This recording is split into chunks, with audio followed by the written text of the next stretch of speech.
नमस्कार दोस्तों, स्वागत है आप सभी का अपने इस चैनल स्पिरिचुअल ट्री में। दोस्तों, आज के इस वीडियो में हम बात करेंगे शिवरात्रि के त्योहार के बारे में। शिवरात्रि का जो महापर्व है, इस दिन काफी लोग बहुत सारी चीजों को चढ़ाते हैं, विशेषकर अपनी मनोकामनाओं की पूर्ति के लिए। जो उनके जीवन में समस्याएं चल रही होती हैं, उनसे छुटकारा प्राप्ति के लिए।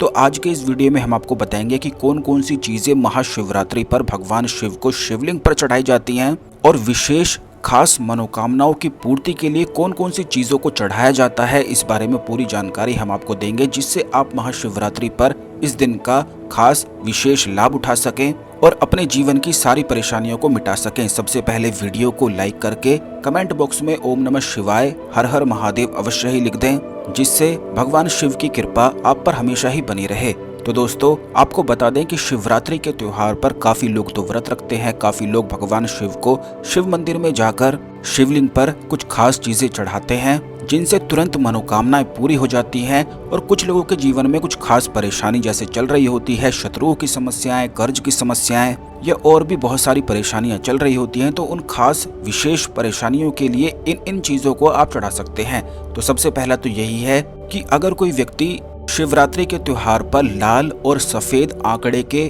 फूलों को शिवलिंग पर चढ़ाता है और वहीं पर बैठकर ओम नमः शिवाय मंत्र का जाप करता है, तो इससे मोक्ष की प्राप्ति होती है और भगवान शिव की विशेष कृपाएं प्राप्त हो जाती हैं। ऐसा व्यक्ति अगर किसी संकट में होता है तो तुरंत हर प्रकार के संकट से निकलता है। आपको बता दें कि आंकड़े के फूल बड़ी आसानी से हर जगह उपलब्ध रहते हैं। सफेद आंकड़े के फूल और एक थोड़े ब्लू कलर के, वॉयलेट कलर के, बैंगनी कलर के फूल होते हैं। उन दोनों ही फूलों को लेकर अगर शिवरात्रि पर शिवलिंग पर चढ़ा दिया जाए तो इससे संपूर्ण संकटों में छुटकारा प्राप्त होता है। अगर आपके जीवन में शत्रुओं की बहुत ज्यादा समस्याएं हैं, तो शत्रुओं की समस्याओं से बचने के लिए शिवलिंग पर अगर आप चमेली के फूल चढ़ाते हैं और महामृत्युंजय मंत्र का 5 माला जाप करते हैं, तो इससे तुरंत हर प्रकार के शत्रु से छुटकारा प्राप्त हो जाता है। ठीक इसी प्रकार अगर शिवलिंग पर अलसी के पुष्प अर्पित किए जाएं, तो इससे शीघ्र मनोकामना पूर्ति हो जाती है। और किसी कार्य में अगर बाधाएं या विघ्न आ रहे हों, तो हर एक कार्य से बाधा और विघ्न तुरंत ही हट जाते हैं। काफी लोग हमसे इस बारे में पूछते भी हैं कि उनके जो काम है उनमें बाधाएं और विघ्न आते हैं, तो आप अलसी के पुष्प शिवरात्रि पर शिवलिंग पर जरूर अर्पित कर दें। अब तीसरा है, अगर शमी के पुष्प शिवरात्रि पर शिवलिंग पर अर्पित किए जाते हैं, तो इससे शनिदेव की कृपा प्राप्त होती है। और शनिदेव की कृपा प्राप्त हो जाने की वजह से अचानक से धन प्राप्ति के योग प्राप्त हो जाते हैं। जिन लोगों की जल्दी शादी के योग नहीं बन पा रहे हैं और शादी में बार बार बाधाएं, विघ्न होता ही जाता है, अच्छा जीवन साथी मिल नहीं पाता है, तो शिवरात्रि पर बेला के पुष्प अवश्य ही चढ़ा दें। ऐसा करने से विवाह की सारी बाधा और अड़चने तुरंत दूर हो जाती हैं। शिवरात्रि के दिन जूही के पुष्प अगर शिवजी को चढ़ा दिए जाएं और इन पुष्पों को अगर घर में फिर पीले कलर के कपड़े में बांधकर तिजोरी में रख दिया जाए या वहां पर रख दिया जाए जहां पर धन आदि वगैरह, सोने आदि के आभूषण आप रखते हैं, तो इतना करने मात्र से उस घर में कभी भी धन और अन्न की कमी नहीं होती है और उस घर में धन और अन्न बढ़ता ही चला जाता है। जिन लोगों के घरों में आय तो आती है, यानी कि कमाई तो होती है, लेकिन फिजूल खर्च बहुत ज्यादा बढ़ता है और वह बिल्कुल भी उनके घर में बरकत नहीं हो पाती है, और घर में बहुत ज्यादा गृह कलेश भी अगर होता है, तो उन लोगों को कनेर के पुष्प शिवलिंग पर शिवरात्रि के दिन चढ़ाने चाहिए 108 की संख्या में। या फिर अगर 108 की संख्या नहीं मिल पाती है, तो इस प्रकार चढ़ाया जा सकता है, जैसे कि 21, 51, 41। इन संख्याओं में कनेर के पुष्प चढ़ाने से घर में सारे ग्रह कलेश तुरंत समाप्त हो जाते हैं। हर श्रृंगार के पुष्प जो शिवजी की सेवा करते हैं, अगर शिवलिंग पर हर श्रृंगार के फूल शिवरात्रि पर चढ़ाते हैं, तो इससे तुरंत मनोकामनाएं पूर्ण हो जाती हैं और ऐसे योग उस व्यक्ति के साथ बनते हैं, ऐसी संपत्ति या ऐसा कुछ कार्य या ऐसा कुछ धन उस व्यक्ति को प्राप्त हो जाता है, जो पूरे जीवन काल तक उसकी पीढ़ियों के भी काम आता है। यानी कि पीढ़ी दर पीढ़ी इस्तेमाल होने वाला धन, जैसे कि घर होता है, एक पिता का अगर कोई घर होता है तो उसके बच्चों का, उसके भी बच्चों का पीढ़ी दर पीढ़ी काम में आता ही रहता है। और ये जो चीजें हैं, शिवरात्रि पर हर श्रृंगार के पुष्प चढ़ाने से उस व्यक्ति के जीवन में ऐसे योग बन जाते हैं कि उसे कुछ न कुछ अचानक से धन प्राप्ति होती है। अगर धतूरे के फूल शिवलिंग पर चढ़ा दिए जाएं, तो इससे घर में कभी भी आकस्मिक दुर्घटनाएं बिल्कुल भी नहीं होती हैं और उस घर के सभी लोग आपस में प्यार से भी रहते हैं। धतूरे के फूल, धतूरे के पत्ते तो वैसे भी भगवान शिव जी को अति प्रिय हैं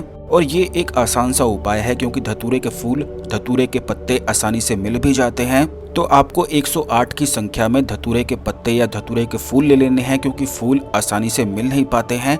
तो आप पत्तों का इस्तेमाल कर सकते हैं। पत्ते लेकर एक एक पत्ता अगर शिवलिंग पर चढ़ाते हुए ओम नमः शिवाय का जाप करते हैं और फिर 1 लोटा जल अगर चढ़ा देते हैं, तो इससे उस घर में कभी भी आकस्मिक दुर्घटना और संकट या समस्या अचानक से जो तुरंत घेर लेती हैं, वो सारी चीजें बिल्कुल भी उस घर में नहीं होती हैं। आपको बता दें कि शिवरात्रि का जो दिन होता है भगवान शिव को अति प्रिय होता है और शिव जी को शिवरात्रि के दिन कुछ चीजें चढ़ाने से उनको सीधे प्राप्त हो जाती हैं। इसीलिए यूं भी कहा जाता है कि शिवरात्रि पर अगर कोई व्यक्ति व्रत रखता है और अपने मन में अपनी मनोकामनाओं को दोहराता चला जाता है, दोहराता ही रहता है, तो उसकी मनोकामनाएं भी शीघ्र अति शीघ्र ही पूरी हो जाती हैं। तो अगर आप महाशिवरात्रि पर व्रत रख लेते हैं तो बहुत ही ज्यादा अच्छा है। शिवरात्रि पर व्रत रखते हुए अगर भगवान शिव के 108 नाम का स्मरण किया जाए, उनका जाप किया जाए, तो ऐसे व्यक्ति के लिए कोई भी चीज मुश्किल और असंभव नहीं रह जाती है। उस व्यक्ति को 9 ग्रहों की कृपा प्राप्त हो जाती है, शिव गणों की कृपा प्राप्त हो जाती है, भगवान शिव के साथ साथ शिव परिवार, भगवान श्री गणेश और माता रानी की भी कृपा प्राप्त हो जाती है। बल्कि अगर शिवरात्रि पर व्रत रखते हुए ओम ह्रोम जुम सहा नमः शिवाय मंत्र का जाप किया जाता है, तो इससे उस व्यक्ति की कुंडलिनी भी जागरण हो जाती है। कुंडलिनी जागरण हो जाने की वजह से उस व्यक्ति की सारी मनोकामनाएं पूर्ण होती ही चली जाती हैं, क्योंकि ऐसे दिनों पर मंत्र जाप का काफी खास विशेष महत्व बताया जाता है और बहुत लोग मंत्र जाप करते हैं। तो इस बात को आप बिल्कुल ध्यान रखें कि शिवरात्रि पर मंत्र जाप अवश्य ही करें। अगर इस मंत्र को आपको यह बड़ा लगता है तो ओम नमः शिवाय का ही कर लें, इससे भी काफी ज्यादा लाभ प्राप्त होता है, जीवन के सारे संकट समाप्त हो जाते हैं।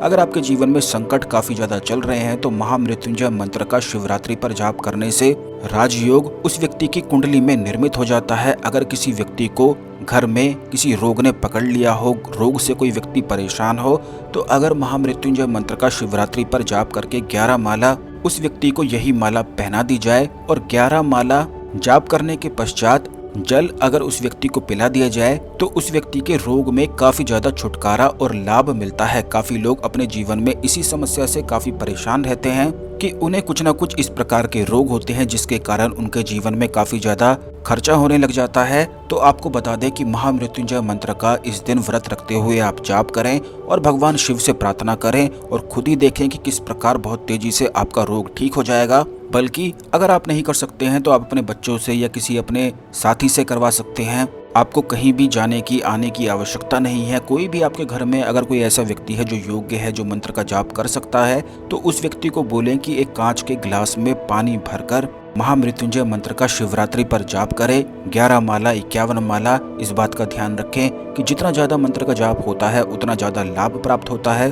कोशिश करें 11 माले से अधिक जाप करवाएं और उस जल को ग्रहण कर लें या उस जल को कहीं इकट्ठा करके रख लें। रोज एक एक ढक्कन उस जल को पीना शुरू करें, क्योंकि इस प्रकार करने से यह जल बिल्कुल अमृत समान बन जाता है। फिर रोजाना जहाँ पर आप धन रखते हैं, जहाँ पर आप सोते हैं, पूरे घर में रोजाना इसका छिड़काव करना शुरू करें। अपने घर के मंदिर में करना शुरू करें। शिवरात्रि का दिन बेहद विशेष होता है और शिवरात्रि पर कुछ खास विशेष प्रयोग उपाय भी करे जाते हैं। इस वीडियो में हमने आपको बताया कौन कौन सी चीजें चढ़ानी चाहिए। आने वाले वीडियो में हम आपको बताएंगे कि शिवरात्रि पर कौन कौन से खास प्रयोग किए जाते हैं, कौन कौन से मंत्रों के जाप किए जाते हैं अलग अलग समस्याओं के लिए। तो जो आपकी समस्याएं हैं उन्हें आप कमेंट बॉक्स में लिख दें। उन्हीं समस्याओं के लिए हम आप आने वाले वीडियोस में आपको बताएंगे। अब आप ये भी जान लें कि अगर आपके घर में पारद शिवलिंग है तो पारद शिवलिंग का जल निर्माण भी आप कर सकते हैं। और इस जल में ऐसी शक्तियां होती हैं कि अगर इस विशेष जल को बना लिया जाए और फिर उसके बाद घर के सभी लोगों को रोज पीने के लिए दिया जाए,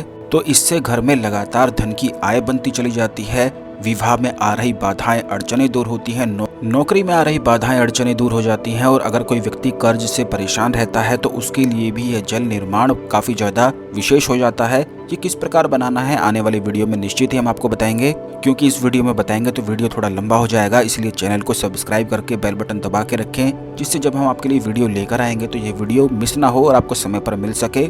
आशा करते हैं आपको हमारी जानकारी पसंद आई होगी। धन्यवाद। ओम नमः शिवाय। हर हर महादेव।